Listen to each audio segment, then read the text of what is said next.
Muy, pero muy buenas tardes, buen lunes, bienvenido Jorge Meléndez, periodista y director de Periodistas Unidos. Gracias a las dos y en espera de don Salvador Frausto. Y veo que trae usted, Marta Olivia, un overol muy moderno. Antes lo usaba Diego Rivera y demás, pero ahora parece muy moderno. Y a Daniela Pastrana, un abrazo como siempre. Gracias Jorge. Daniela Pastrana, bienvenida, periodista y directora de Diario Red América Latina. Buenas tardes. Hola, querida Marta Olivia, Jorge y pues a toda la audiencia. Acá nosotros al pie del cañón, en medio de toda la gente está de puente todavía, ¿verdad? Sin escuelas, la gente normal. La gente viviendo puentes, teniendo vacaciones. Nosotros somos anormales. Y nosotros aquí viendo qué pasó en el Consejo de Morena. No, bueno, no puede ser así la vida. Somos anormales. Sí,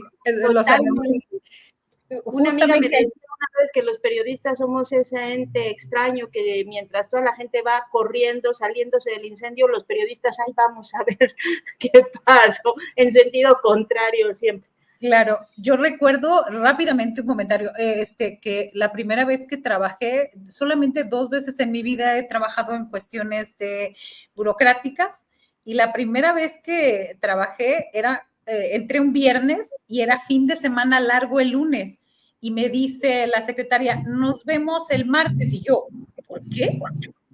Es que el lunes no se trabaja, y yo, ¡ah! ¿Existe eso en la vida? Así que muy sorprendidos, pero vamos a darle la bienvenida a Salvador Frausto, quien ya se encuentra por aquí. Salvador, periodista y director de investigaciones y asuntos especiales del Grupo Milenio. Muy buenas tardes. Un gustazo arrancar esta semana con ustedes, Marta Olivia, Daniela, Jorge, y con la audiencia también acá en este 5 de mayo, ya activo, por cierto.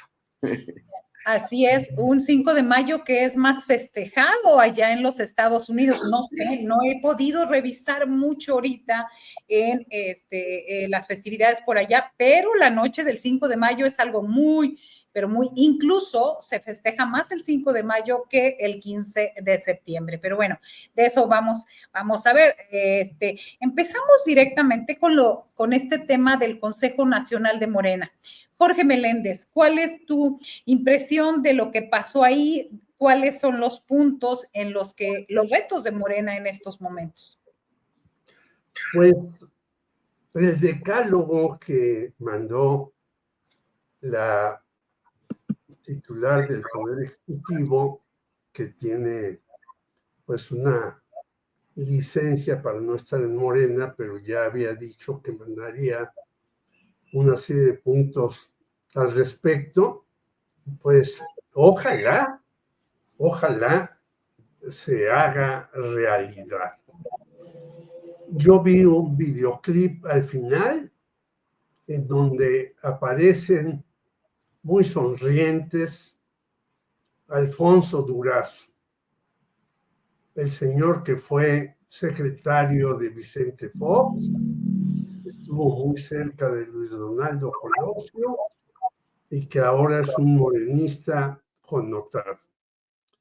Luego por ahí aparece Alejandro Armenta, que según la revista Proceso ya quiere hacer una Suiza en el volcán Iztaccíhuatl, que está cerca de Puebla. Luego aparece también muy sonriente Mario Delgado, el gobernador de Sinaloa, Rubén Rocha Moya. No sacaron, por cierto, a Cuauhtémoc Blanco, pero yo digo, bueno, con esos personajes van a cumplirse parte del decálogo de la que sugiere, porque no propone, ya no es militante ahora de Morena, tiene licencia, la doctora Claudia Sheinbaum, que ella pues lo cumple en la gran mayoría de las cosas, pero en una no. Se habla 2 veces del periódico Regeneración, y bueno, es un periódico que está más bien desaparecido. Yo el sexenio pasado fui invitado a dirigir el periódico Regeneración, que según me decían, imprimía 2 millones de ejemplares en la Ciudad de México, lo cual me pareció una locura repartirlos, y al 5.º número me dieron las gracias y me corrieron porque no publicaron 2 artículos ligeramente críticos a lo que ahora plantea la doctora Claudia Sheinbaum, y parece que ni este periódico ni los periódicos que deberían tener los otros partidos políticos salen. O sea, los impresos en los partidos pues ya no tienen ninguna razón de ser en esta época que estamos en la inteligencia artificial y en las redes sociales y demás. Y creo que es un error porque pues la lectura es importante, se regalan libros y libros y libros, pero hay un regreso a la lectura de libros, por más que se regalen. El señor Paco Ignacio Taibo II dijo que iba a regalar 2.5 millones de libros, no solamente a México, sino a Guatemala, El Salvador, etcétera, etcétera. Pero la lectura de libros va para atrás en México, a pesar de que hay ediciones, pues, que se agotan en unos cuantos días en las librerías. Y otra cosa que va para atrás, a pesar de que Rafael Barajas, el Fisgón, siga en la escuela de cuadros de Morena, pues parece que los cuadros nuevos están sin unas ideas claras de qué es lo que está pasando en el país y en el extranjero. Y hasta aquí me quedo. Hay muchas otras cosas más que decir, sí, pero para no acaparar el asunto, me quedo con estas 2 reflexiones: falta de lectura y falta de formación política. Gracias, Jorge Meléndez. Y al respecto, Daniela Pastrana, ¿cuáles tuvimos hace unos momentos a la presidenta de Morena, Luisa María Alcalde, haciendo algunas reflexiones, y decía, entre otras cuestiones, que no le correspondía hacer una autocrítica a ella, que no le correspondía, y sobre todo una golondrina, en el caso de ciertos personajes, dijo, una golondrina no hace verano.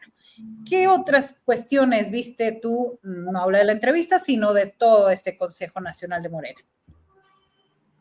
Bueno, primero decir que una golondrina no hace verano, pero depende de qué golondrina, porque si la golondrina es jefa de una manada y tienes a 10 golondrinas jefas de manadas, pues entonces sí te va haciendo un poquito el verano, ¿no?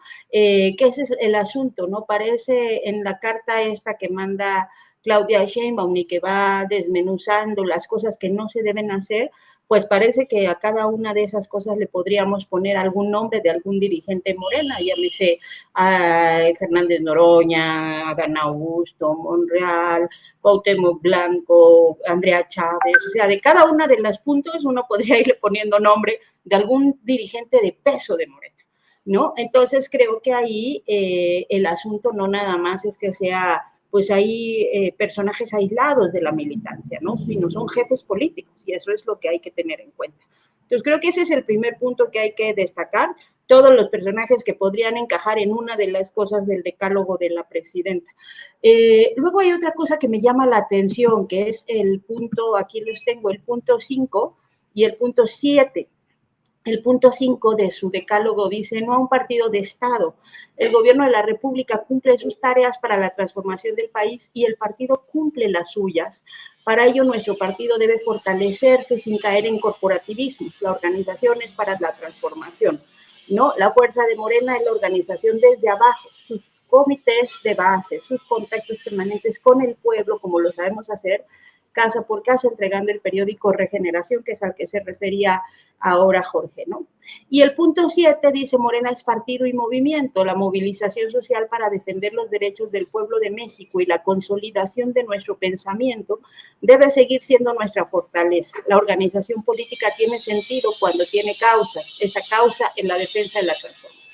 ¿Y por qué me detengo en esos 2 puntos? Podríamos analizar cualquiera de los 10 que tiene, pero esos 2 me parecen muy ejemplificadores de las paradojas y de las contradicciones en las que está metido Morena, la Cuarta Transformación, el gobierno de Claudia Sheinbaum. ¿Por qué? Porque por una parte te dice: no hagamos un partido de Estado, y por otra parece que se necesitan las directrices de una militante con licencia, que es la presidenta del país, la líder política más poderosa, obviamente, y más fuerte y de más peso de Morena, haciéndoles la corrección de lo que se tiene y no tiene que hacer, ¿no? Esta carta quizá tendría que haber salido de la dirigencia de Morena, pero surge justo de la presidencia. Entonces, ¿cómo no vas a tener un partido de Estado si necesitas los lineamientos desde la figura principal del partido, que es la presidenta, y que ahí baje? O sea, no es como que se esté construyendo mucho desde el partido movimiento, ¿no? Entonces creo que eso ejemplifica muy bien el problema y la trampa en la que está metida Morena. Ahora, no es una cosa fácil, tampoco es una cosa que, ahora lo platicaba ayer con un amigo, que es, no es fácil, o sea, sí, es más fácil decirlo que hacerlo. ¿Por qué? Porque el partido movimiento requiere una participación muy, muy, muy activa de muchos sectores de la sociedad. Algunos lo hacen y no los dejan llegar estos otros liderazgos, pero hay otros que ni tienen tiempo o no tienen interés de militar en un partido, etcétera, etcétera, etcétera.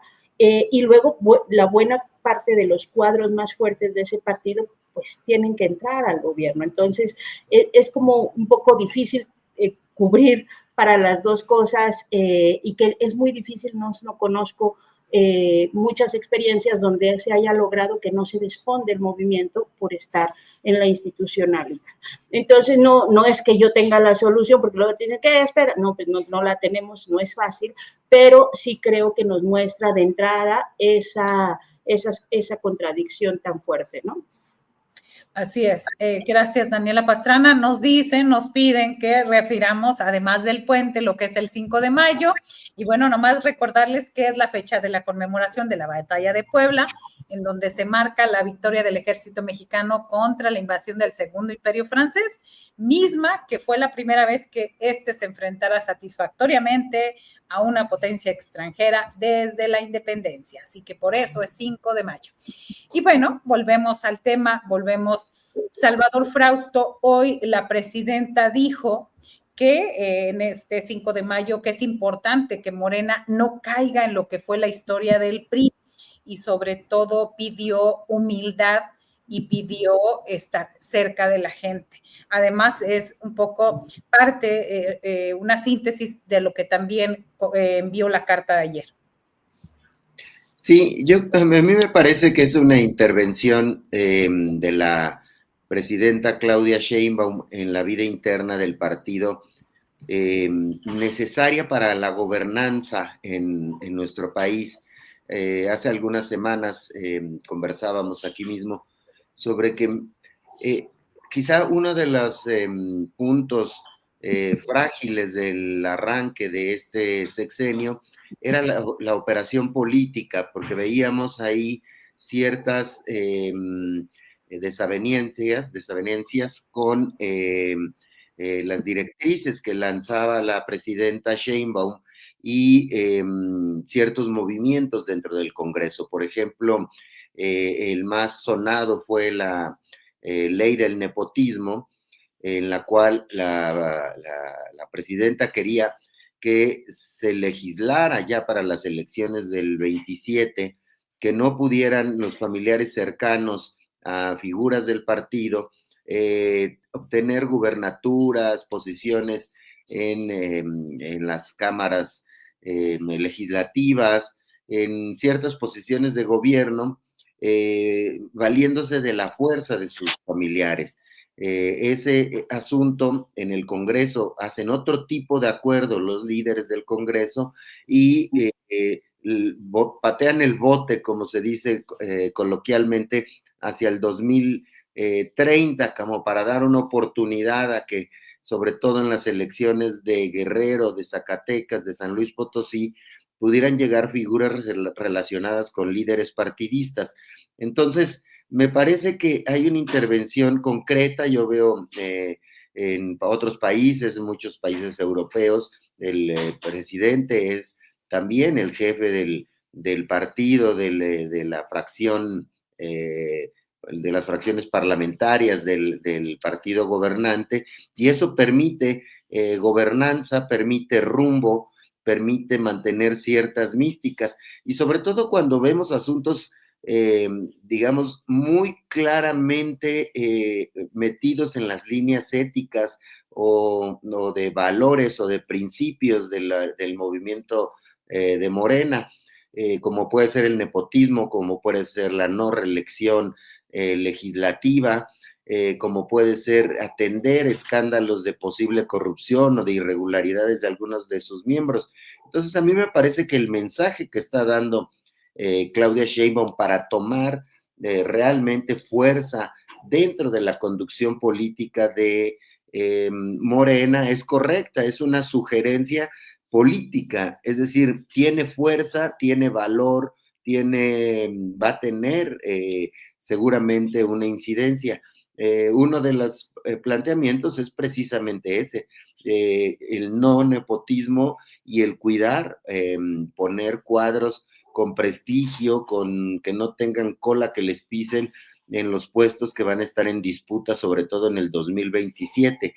Si la ley general, la ley nacional permitiría que el papá de la gobernadora de Guerrero, Félix Salgado Macedonio, fuera candidato a gobernador en Guerrero, los estatutos de Morena van a plantear, o los acuerdos dentro de Morena van a plantear que sea la persona más popular, de acuerdo a las encuestas, quien vaya y compita por ese puesto. Lo mismo en Zacatecas, si quisiera competir alguien de la familia Monreal, también tendría la limitante de pasar primero el filtro de Morena. Por supuesto, la salida de alguno de ellos podría ser irse hacia el PT o hacia el Partido Verde, y eso implicaría otra negociación política. A mí me parece interesante que la presidenta Sheinbaum está tomando los lineamientos morales, éticos, de valores, de línea programática partidista en medio de unas rebeldías de ciertos personajes. Sobre todo está dirigido a estos personajes que se movieron de acuerdo a sus propios intereses, como son Adán Augusto López, Ricardo Monreal, el propio Gerardo Fernández Noroña,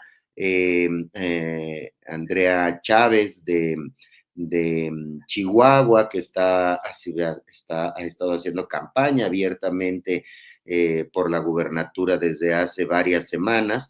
Me parece que ahí hay ciertos mensajes, probablemente incluso para Cuauhtémoc Blanco, para personajes que han metido al partido en problemas. Yo lo veo bien, esa movida.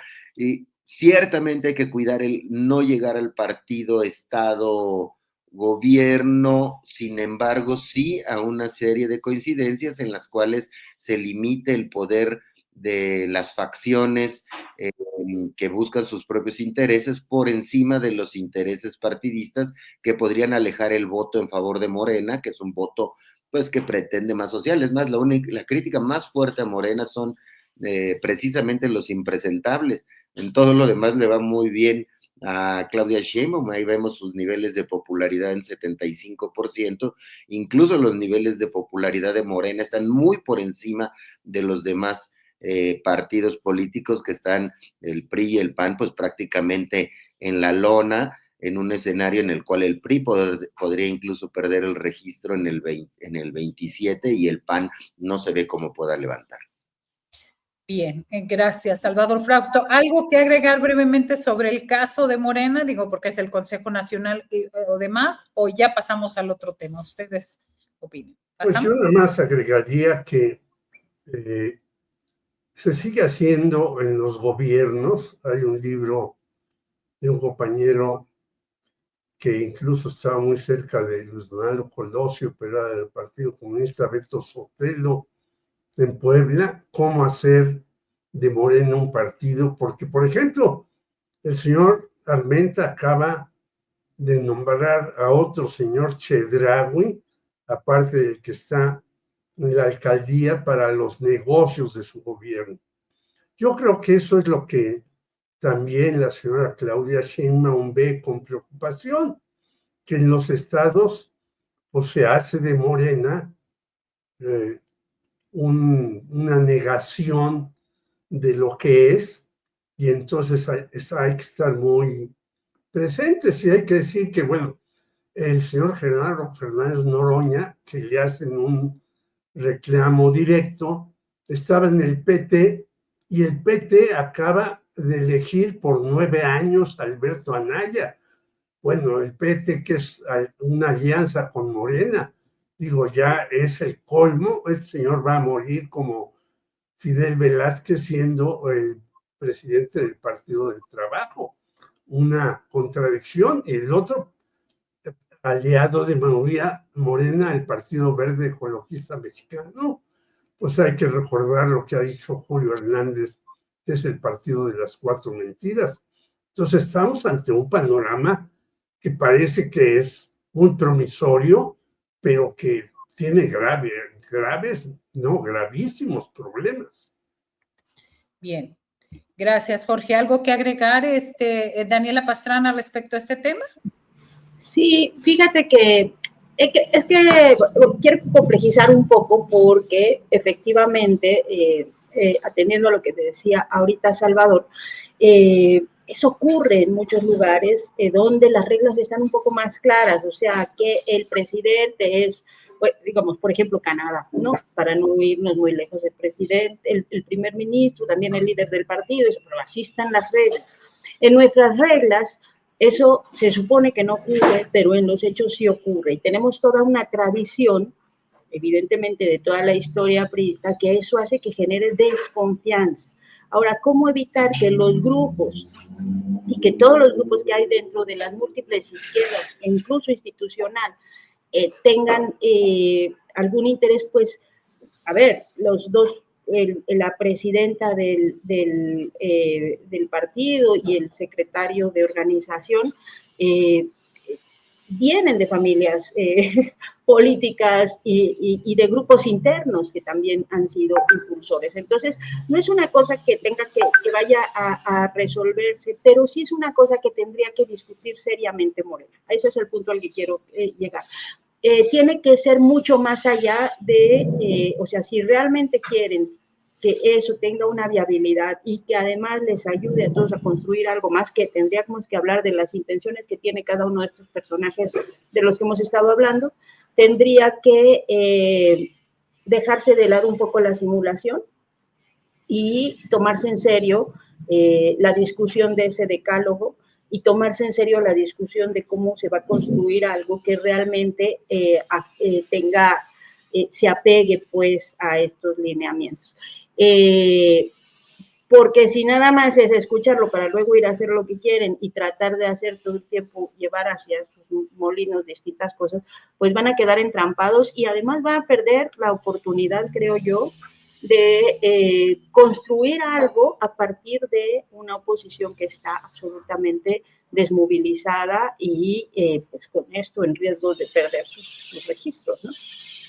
Gracias, Daniela Pastrana. Para cerrar este tema, Salvador Frausto, brevemente.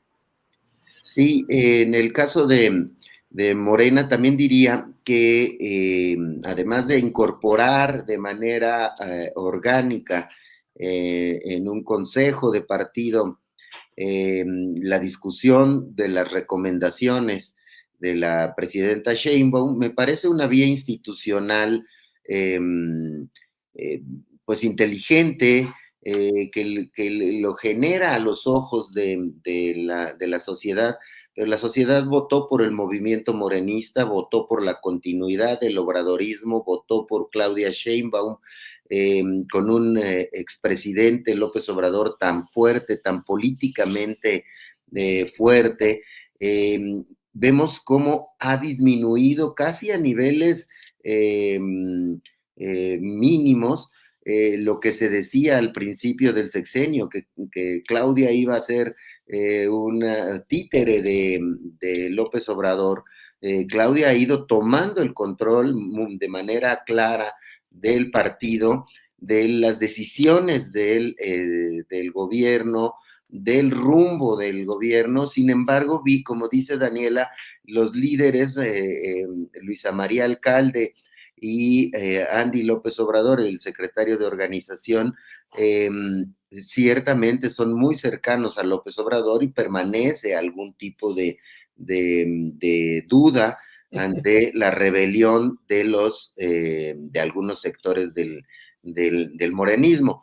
Ahora, yo le veo un mérito muy interesante tanto a Luisa María como a Andy López Obrador, que están metidos en la afiliación de nuevos militantes, de abrir el partido hasta llegar a 10 millones de afiliados. En ese sentido, me parece que va muy bien la jugada, pero va a ser un macro partidote, ya lo es, pero todo indica que está creciendo la cantidad de gente que quiere acercarse al partido en el gobierno por la simpatía que está generando, por una parte, la manera de gobernar de Claudia Sheinbaum y los principios y los valores de Morena, e incluso la conveniencia, digamos, como un asunto cultural en México, de irse con el partido ganador para participar en política. Entonces sí se necesitan reglas claras y una conducción firme por parte de estos jóvenes y talentosos dirigentes que están atrayendo gente. A mí me cuentan los reporteros que cubren Morena, que son una sensación en estas giras, ambos personajes, se les acerca a la gente, sobre todo los jóvenes, y están buscándolos como referente de nuevos liderazgos más jóvenes dentro de un partido como Morena, que es un partido pues jovencísimo, que a los pocos años de nacer, del 18 para acá, gobiernan prácticamente todas las gubernaturas, prácticamente todos los congresos locales, están en el gobierno federal. Entonces ahí me parece interesante, y cerraría mi comentario con muy interesante la ausencia y usemos la frase de Zedillo, la sanísima distancia de López Obrador con el movimiento morenista. ¿Dónde está López Obrador? Su ausencia le ha permitido a Claudia Sheinbaum establecer sus propias directrices, y me parece que cumplió su palabra hasta el momento, y que eso pues hay que destacarlo en un animal político del tamaño de López Obrador. Así es, y el gran reto de construir nuevas figuras, creo que ese es uno que tiene Morena pendiente. Y bueno, cambiando otro de los temas que tenemos en la mesa, pues detuvieron al alcalde de Teuchitlán, detuvieron a Chon Murguía, José Ascensión Murguía Santiago. Chon lo conocen ahí, de acuerdo a versiones de la Fiscalía General de la República,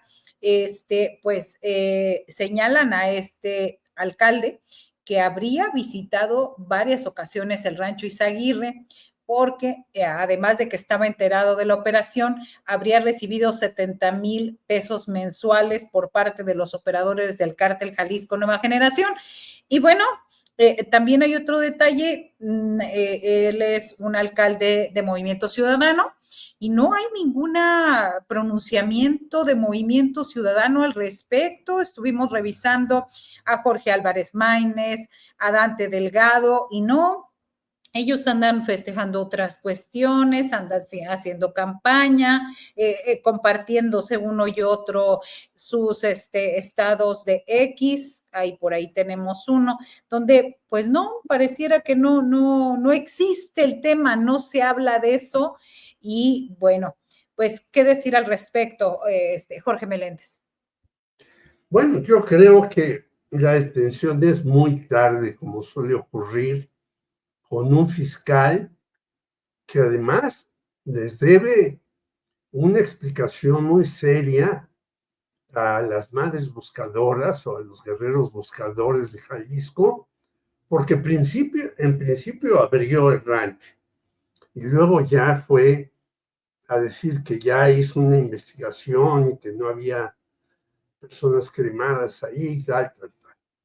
Les debe una explicación. Luego asesinaron a otra madre buscadora de ellas. Y luego ya detienen a este señor y a mí no se me hace raro que los discípulos de Dante Delgado, más que el Movimiento Ciudadano, simplemente estén callados.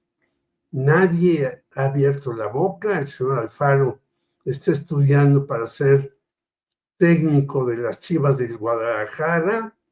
El señor Pablo Lemos, que hablaba y decía que iba a cambiar Jalisco, ya no dice nada, menos Álvarez Maínez, y Dante Delgado postea esto. Ya les dijimos que nosotros somos la única oposición. Bueno, ¿oposición a qué? ¿O en qué? Porque la oposición no solamente debe de oponerse, como es su nombre, sino proponer. ¿Qué proponen ellos o qué proponen los otros partidos? Por eso están en la discusión. Algunos han dicho, la señora Claudia Sheinbaum se ensarza con Ernesto Zedillo, no tiene que hacerlo porque... Pero algunos personajes como Jesús Silva Herzog insisten en decirnos que el que el gobierno de Zedillo fue maravilloso porque vino el cambio en México. Y el señor Héctor Aguilar Camín también, del Milenio Hoy, publica que tenía razón y tiene razón Zedillo, que vamos a la tiranía total. Es decir, escriben en periódicos, en medios, diciendo que hay tiranía, cuando sabemos que en la tiranía, cuando tú escribes en un medio, pues te estás jugando la vida. Hay que recordar a los compañeros del Faro cómo han estado pasando con el señor Bukele y demás. Bueno, es tontería tras tontería. Por lo tanto, yo creo que el fiscal sigue siendo el mismo, aunque ahora se tenga que parar a las mañaneras cuando lo cita la señora Claudia Sheinbaum, pero no resuelve nada.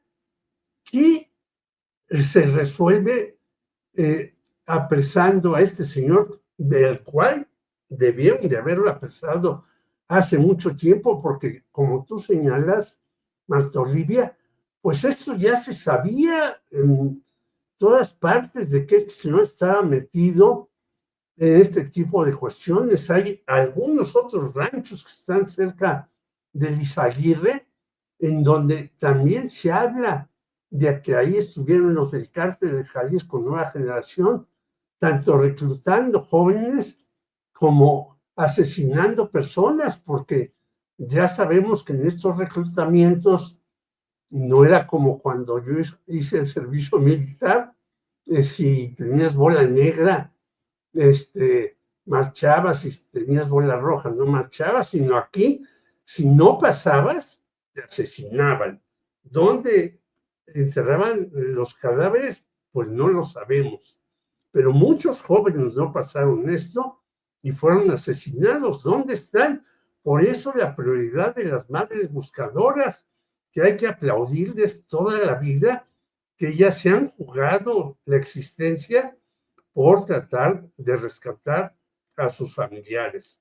El fiscal sigue sin hacer nada y el Movimiento Ciudadano ya mostró plenamente que no es de oposición ni nada. Entonces está simplemente como Samuel García en la vida alegre.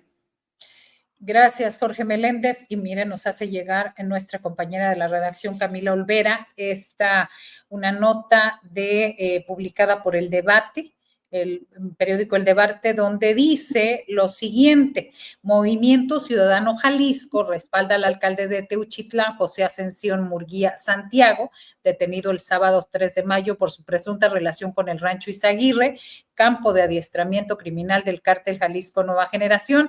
A través de un comunicado, Movimiento Ciudadano en Jalisco señaló su confianza en la inocencia del alcalde detenido y señala que confiamos que el presidente municipal de Teuchitlán demostrará que actuó siempre en el marco de la ley. La ciudadanía lo eligió su representante y luego refrendó su confianza para que gobernara durante un segundo periodo. Ese respaldo habla de los resultados de su gestión. Esto es lo que dicen Daniela Pastrana. Aclaramos, dijimos que a nivel nacional no hay un pronunciamiento de apoyo, pero sí MC Jalisco.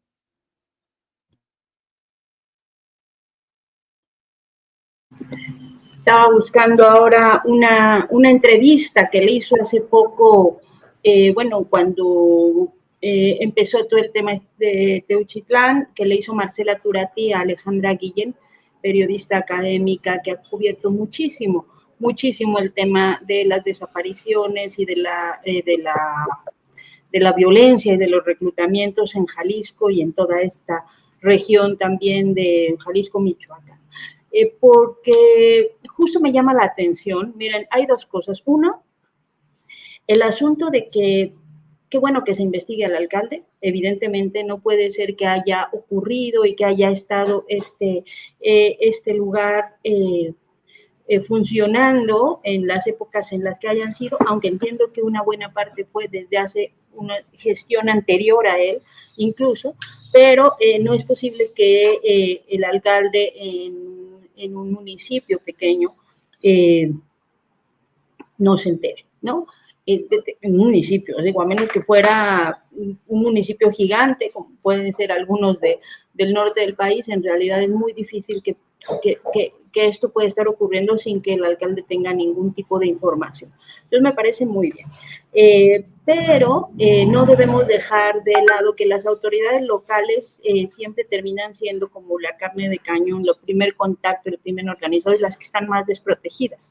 Entonces ahí más bien lo que tenemos que saber es cuál es la responsabilidad que tienen actores políticos como por ejemplo el gobernador y el gobierno estatal en general, la propia fiscalía estatal, porque esto evidentemente no es una cosa, decía Alejandra Guillén, Teuchitlán forma parte, en esa entrevista que les comento, decía, Teuchitlán forma parte de un circuito desaparecedor, ¿no? Y hablaba y habían hecho un seguimiento de distintos lugares que van más allá de este municipio, donde hay patrones de reclutamiento forzado en distintos lados y a lo largo de un periodo continuado de tiempo, ¿no? Entonces, creo que es importante que esas cosas no queden nada más en el alcalde o la autoridad local, que pueden ser quizá los más fáciles de identificar, cuando evidentemente estamos hablando, ¿qué hablamos cuando hablamos en Jalisco? Estamos hablando de un lugar que tenía hace muy pocos tiempo, tuvimos esta crisis forense que veíamos que el tema del tráiler dando vueltas por Jalisco porque no había un espacio donde depositar los cuerpos, ¿no? Que es una cosa que realmente era, o sea, si uno la piensa es demoledor, ¿no? O sea, ¿cómo puede ser esto que estuviera ocurriendo? El primer lugar de desapariciones en el país, hace unos años también estaba, hace un par de años, en los primeros lugares de tortura, es donde desaparecieron y después encontraron los cuerpos de estos jóvenes cineastas, estudiantes de cine, ¿no? Entonces es un lugar que tiene, ¿no?, un problema real de violencia que evidentemente tiene que tener algún tipo de conexión esa criminalidad con autoridades de distintos tipos. Entonces yo más bien lo que pienso ahí es que está muy bien que se empiece por eso, pero que la Fiscalía tendría que estar ya ampliando la investigación a otros grupos y a otros sectores y otros políticos a nivel estatal, y que por supuesto Movimiento Ciudadano debería hacerse un poco más cargo, no tratar de deslindarse ante una situación tan grave y tan crítica como es la que hemos estado viviendo en Jalisco pues ya creo que la última década, ¿no? Así es, gracias. Y bueno, estas declaraciones ahora sí de apoyo de Movimiento Ciudadano en Jalisco suenan graves, Salvador, porque de acuerdo a una versión del periódico El Financiero, publicada hoy, señala que este alcalde, José Ascensión Murguía, habría permitido la operación del rancho y de los operadores del Cártel Jalisco, incluso lo vinculan con José Gregorio N., alias El Lastra, quien está preso en el penal del Altiplano y también tendría nexos bastante fuertes con el crimen organizado. Un asunto interesante de este caso es que la asociación entre los presidentes municipales, los poderes locales y el crimen organizado nos permite ver algo que por lo menos es muy probable, como dice Daniela Pastrana, y como se ha documentado en un montón de reportajes periodísticos en los últimos años sobre los campos de entrenamiento del crimen organizado, y particularmente en ciertos municipios de Jalisco, que se ha detectado que ahí están entrenando este cártel, este grupo de la delincuencia organizada, a sus tropas, a sus reclutas de manera forzada en buena medida, y en un municipio de 4,000 personas como Teuchitlán, es prácticamente imposible imaginar que un presidente municipal no esté al tanto de un asunto tan grave como puede ser este rancho donde se encontró un campo de entrenamiento, o otros lugares en ese mismo municipio y en municipios cercanos, y es imposible saber que el gobernador anterior, por lo menos, no haya hecho un mapa de riesgo en el cual tenga más o menos claridad de dónde operan, ¿no? Pero parecen haberse hecho de la vista gorda, no es suficientemente claro cuál fue la participación del exgobernador Enrique Alfaro en esta circunstancia, por qué se hizo de la vista gorda, cuáles fueron las razones por las cuales no investigó, no colaboró, alertó sobre este tipo de circunstancias. Es prácticamente imposible que no haya pasado por la vista de la policía municipal, de las autoridades municipales y de ahí hacia las autoridades estatales. Es un municipio, repito, de 4,000 personas, es muy, muy chiquito. Cuando uno va a reportear a pequeños pueblos y otros más grandes, la gente conoce, es Vox Populi, dónde viven los cabecillas de los grupos criminales, dónde vive el que hace huachicol, es decir, donde construyó su pequeña Casa Blanca un alcalde corrupto que se hizo una casona de 3 pisos en municipios pobres, ¿no? Entonces, me parece que el vínculo entre políticos y crimen organizado, en el caso de Teuchitlán, puede indicar y puede significar un mensaje para otros presidentes municipales que estén haciéndose al menos de la vista gorda sin reportar este tipo de incidentes en sus propios municipios, y cómo hace falta fortalecer la colaboración de las autoridades de seguridad nacionales, no solo con las autoridades estatales, sino directamente con las autoridades municipales para evitar este tipo de asuntos. Sí me parece también que Movimiento Ciudadano debería tener una posición más firme en general frente a su alcalde presuntamente implicado de alguna manera en estos hechos, al menos para haber dejado dejar pasar lo que ahí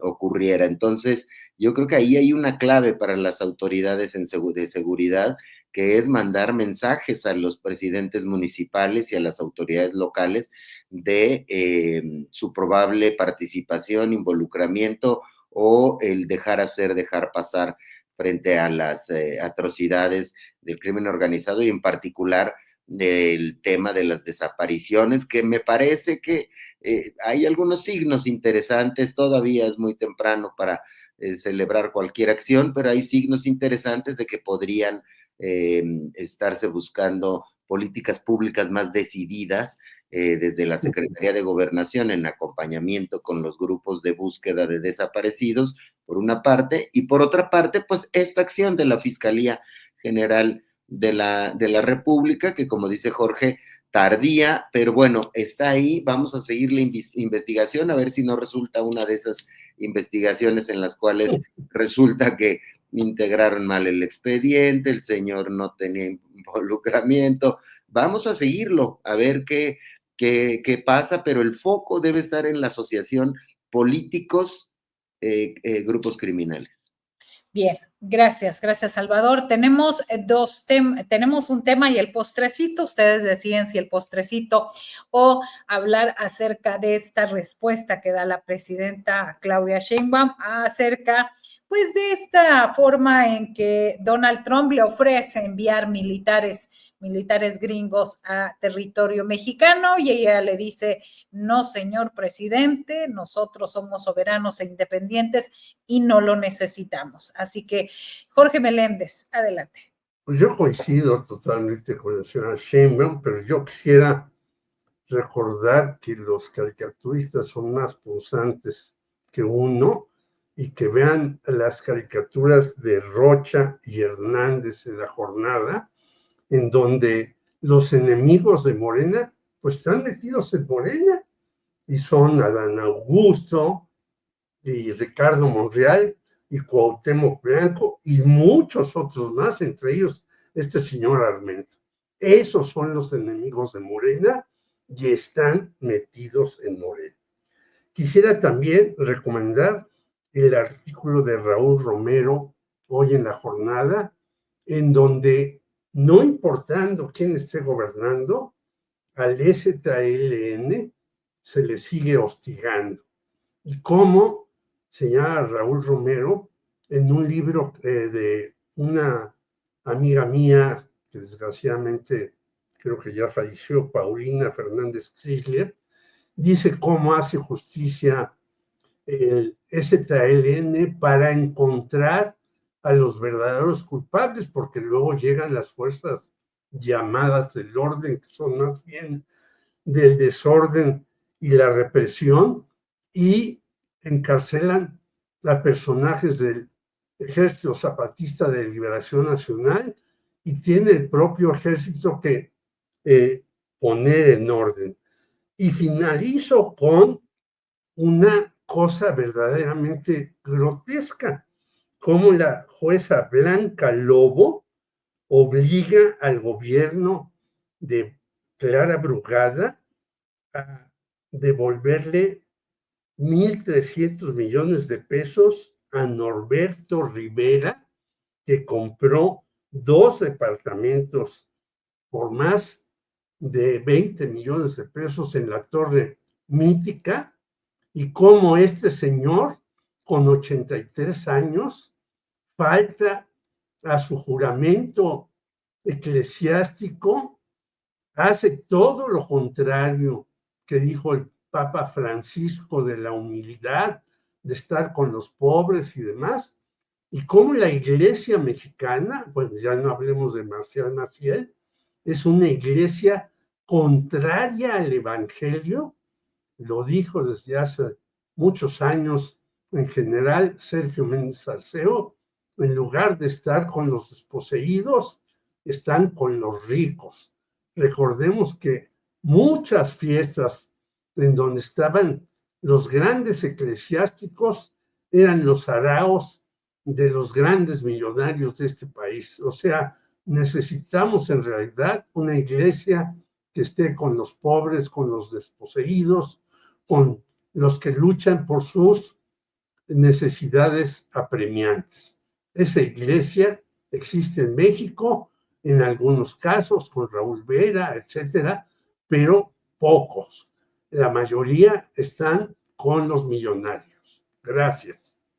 Gracias, Jorge Meléndez. Y sí, nada más a hacer el subrayado de que el gobierno de la Ciudad de México va a devolver 1.3 millones de pesos de supuesto cobro excesivo de impuestos, y esta jueza Blanca Lobo es la que concedió a Norberto Rivera Carrera un amparo contra el pago de derechos de inscripción de la compra de 2 departamentos en la Torre Mítica, cada uno por valor de 10 millones de pesos. Daniela Pastrana, el postrecito o el tema que tenemos pendiente. Pero qué tema de Norberto Rivera, ¿eh? Yo quiero aprovechar esto para hablar de dos temas que me parecen muy relevantes, que a veces se nos van olvidando porque pues estamos en las coyunturas políticas, pero que me parece que es importante no dejar de hablar. Uno es el asunto del ataque con drones que hubo a este barco de la Flotilla Libertad el viernes, un grupo de activistas humanitarios que intentaba romper el cerco que hay para llevar ayuda humanitaria a Gaza. Estamos hablando ya en los últimos reportes de la ONU que no nada más es el tema de los bombardeos, no nada más es el tema de los asesinatos, de los ataques que han tenido pues durante todo este tiempo, sino de que hay por lo menos 1 millón de niños que están padeciendo hambre todos los días, ¿no? Y que tienen están matándolos de inanición.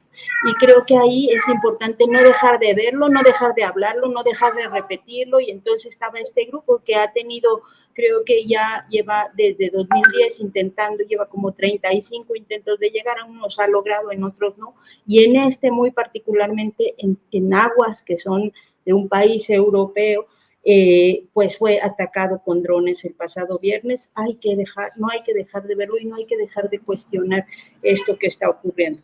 Y el otro tema que me parece también que es relevante ocurrió este sábado, ahí donde Claudia Sheinbaum mencionó lo de la llamada de Trump, fue en Atenco, en la entrega, primero la inauguración de una universidad del bienestar y luego la inauguración de un hospital general a propósito de los 19 años de la represión que hubo brutal en Atenco. Hay que recordarla y hay que no olvidarla y hay que mantenerla en la memoria porque no ha habido justicia, que era una de las cosas que decía Nacho del Valle, decía los perpetradores de esa acción, que hay que decir, inauguró, por ejemplo, el tema de la violencia sexual como método de represión política, que llevó que provocó el asesinato de un niño, que llevó a la cárcel a varios de los líderes a cárceles de alta seguridad, que fue encabezada por Televisa. Ahorita que Televisa ha estado de nuevo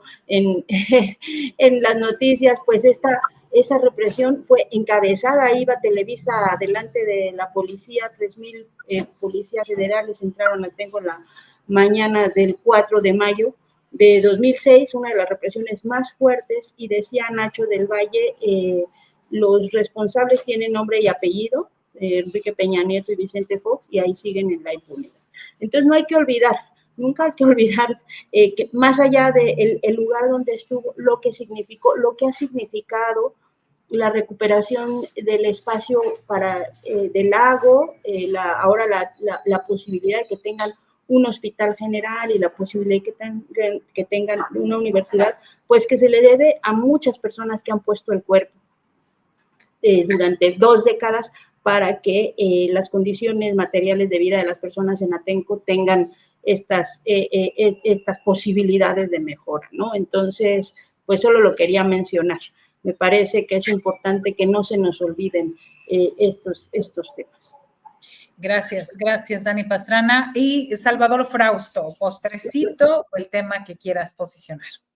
Sí, el asunto de Donald Trump diciéndole a Claudia Sheinbaum que si queríamos ayuda, si México quería ayuda para combatir al narcotráfico, él podía mandar al ejército estadounidense a tropas especializadas, a tropas de élite para combatir a los cárteles, y que Claudia Sheinbaum, la presidenta, dijo que no, que no debía haber incursión en nuestro territorio, que debía respetarse la soberanía y la independencia de México, y cada nación que combatiera sus problemas en cada uno de sus respectivos lados de la frontera. Me parece muy interesante porque veo desde la campaña presidencial de los Estados Unidos una narrativa que ha permeado en México sobre la necesidad de que tengamos ayuda del ejército estadounidense para combatir a los cárteles. Muy abiertamente lo llegaron a decir algunos líderes del PAN y lo insinúan muchos otros políticos de oposición y analistas que simpatizan con la corriente del PRIAN, que están construyendo una narrativa en la que esto sea posible. Me parece que por eso hay preocupación dentro del gobierno de Morena, para que no ocurra eso, para ser muy firmes en esa situación, de este asunto de estar dándole una sobrecobertura a Donald Trump y ponerlo como si estuviera realmente humillando a la presidenta Claudia Sheinbaum. Me parece muy perverso, me parece que es un tema que sí ha surgido desde las agencias de gobierno de los Estados Unidos, no solo desde la DEA o desde la Embajada de Estados Unidos y desde otras instancias del gobierno norteamericano, sino que desde ahí están permeando esa información. Después llegó a la prensa estadounidense y fue así como se convirtió en un tema abierto en México. Me parece muy, muy peligroso, que sí hay una intención de desestabilizar en ese camino, y que Claudia Sheinbaum ha sido muy prudente para responder a estos mensajes con firmeza y con diplomacia frente a esta amenaza y esta narrativa en construcción que hemos visto ya desde hace varios meses. Gracias, Salvador Frausto. Y bueno, extrañaron tus lentes, Salvador, por ahí que estaban diciendo, y de Dani, que también barba roja. Ahora que también un ratito quería opinar. Me los quité y no me di cuenta, seguí hablando sin lentes. O sea, qué bueno, eso se llama una buena vista aquí. Bueno, pues gracias, llegamos al final de esta mesa, que tengan ustedes una excelente semana. Gracias por estar aquí hoy. Gracias a todos. Jorge, Daniela, Salvador, gracias.